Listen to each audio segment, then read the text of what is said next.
Bu tesimkile sizin için sınga vakitte yazılgaçılığının birisi sin gene uylarımda birge jırlıyız.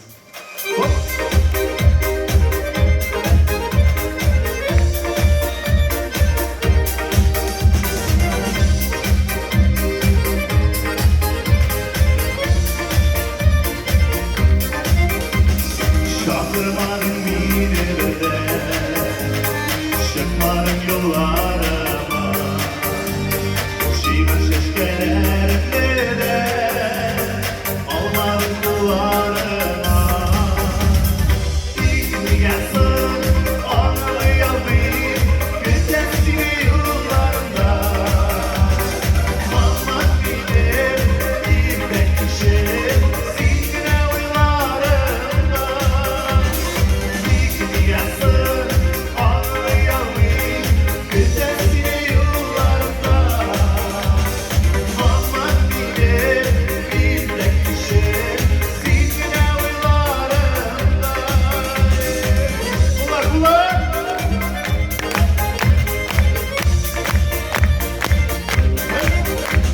Uyularını bilseydi, gülsene gülseydi,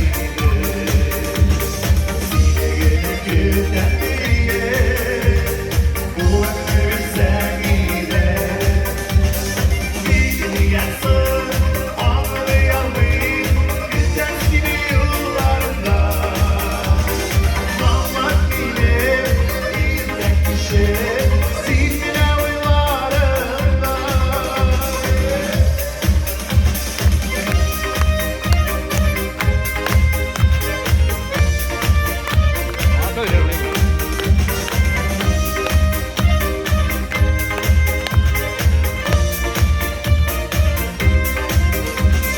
Kıyamda düşlerim düşlerim, alışsın senin bilesin.